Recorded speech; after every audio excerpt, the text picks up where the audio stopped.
So here's part 3 of my complete After Effects course.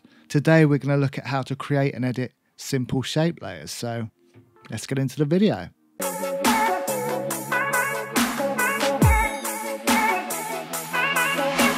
Alright guys, Neil from Neil Cons Recording. Welcome to my channel if you're new, and welcome back to my channel if you're not. Either way, appreciate you watching this video. So this is going to be part 3 of my complete After Effects course. So we're going to go from beginner to pro in After Effects, and we're all going to learn together. Please do check out my previous tutorials in the series. I'll leave a link to a playlist here. But let's crack on with today's tutorial. We're just going to look at how to create and edit simple shape layers in After Effects. So let's jump in. Okay, so here we are in After Effects. First thing we're going to do is we're going to create a new composition. You've seen this before. I'm just going to call this shape tutorial. You can change all the parameters within your composition settings. I'm going to leave it at 90, 20, 1080, and I'm going to leave the background color as black, but obviously you can change that to whatever you want to, and then click OK. Okay, so we've got our new composition. So the first thing I'm going to show you is how to make really simple shapes. If you click and hold on the rectangle tool, then you'll get all these different options for your different shapes. So if you want a rectangle, then obviously you just click on rectangle, and then you just click and drag to make a rectangle. Now, if you wanted a square, you would just press Shift, and it just turns it from a rectangle into a square. Release Shift and you're back to a rectangle. Okay, so that's how you would make a rectangle. Let's just get rid of that for now. So let's just hold down and we'll choose an ellipse this time. And now we can just make our circle or our ellipse or a circle. Okay, so we can make all those shapes using the ellipse tool. Okay, we'll Control Z out of that. We're going to go to Polygon tool. Now this one, I'm going to show you something a little bit different. So we'll make our polygon, and we're going to go to our arrow tool and just move it into the center. If we now go down to our shape layer that's now been created down the bottom, if we go to the arrow underneath Polystar, click on Polystar Path 1, and we now have all these different functions. So you can change how many points the polystar has, so you can make it into a circle if you wanted to. You just make it into any shape that you want, basically. Let's take it back to the 5 points. You can change it into a star. Again, you can have as many points as you want. So you can really make some really interesting shapes, and you can just change everything using these parameters. With this, you get much more options. You can change the inner roundness. Okay. Make it more like a sun. Outer roundness. You can round all the corners out, round the edges, make it more like a flower.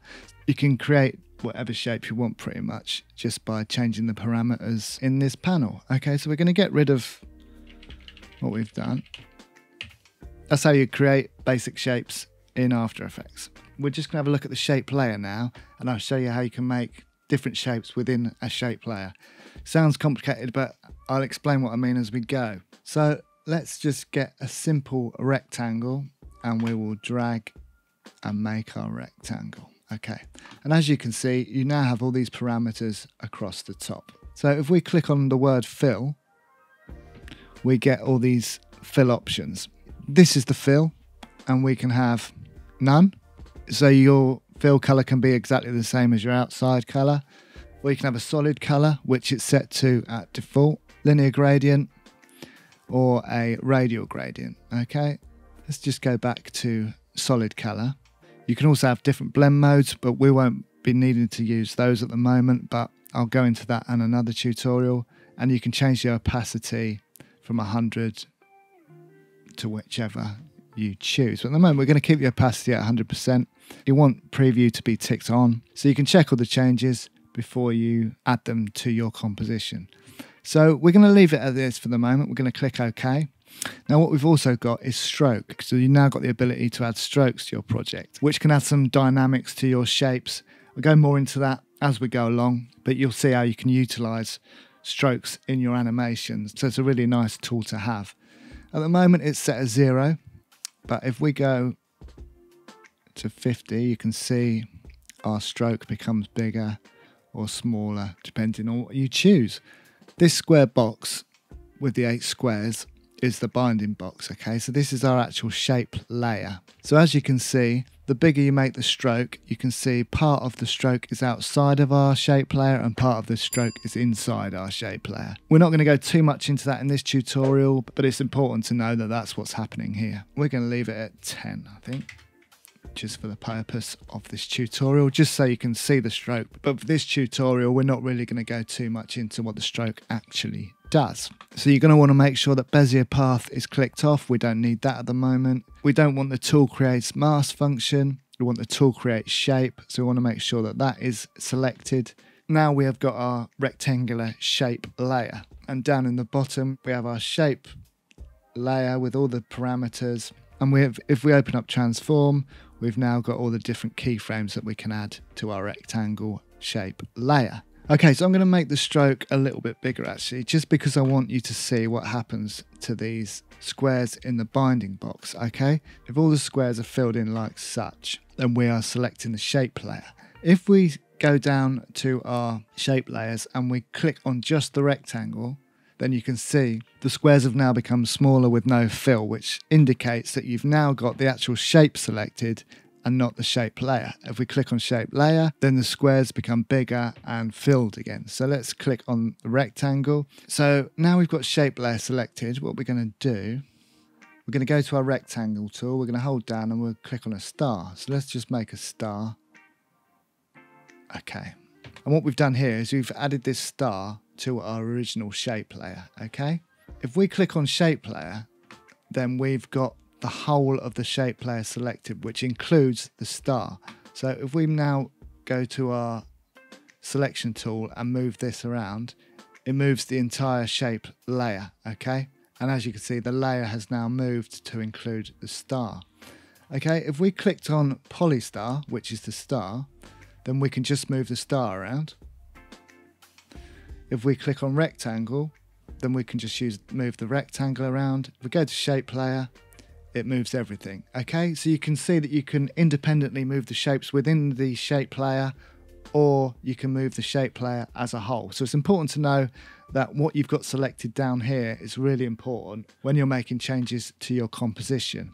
If you want to make changes to individual shapes, then you select the shape. If you want to do it as a whole, you select the shape layer.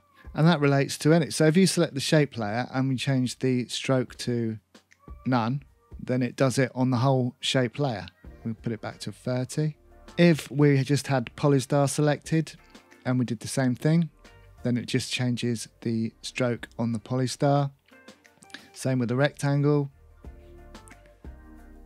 Okay, so as you can see, everything can be independent or all together, depending on what you got selected in the column down here. Okay, so we'll keep it on shape layer for now.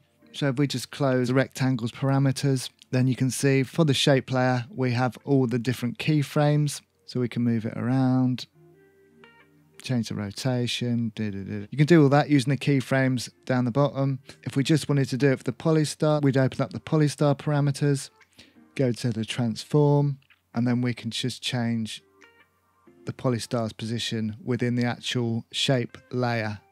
And we can do the same with the rectangle. Okay, so just remember, whatever you've got selected here is what you're making changes to in the actual composition.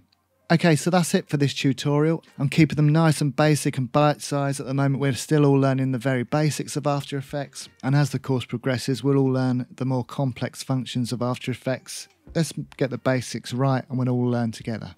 So I hope you've enjoyed this one. If you have, please do give it a thumbs up. Leave me a comment below. Let me know how you're getting on with the course, what you like about the course, what you don't like about the course. I can make improvements as we're going along. So please do comment below, let me know. If you haven't already, please do consider subscribing to the channel. I'm releasing content on a Monday and Thursday, audio and visual gear reviews, editing tutorials, this course, drone tutorials. It'd be great to have some new faces on board, and I can let you know when new tutorials come out.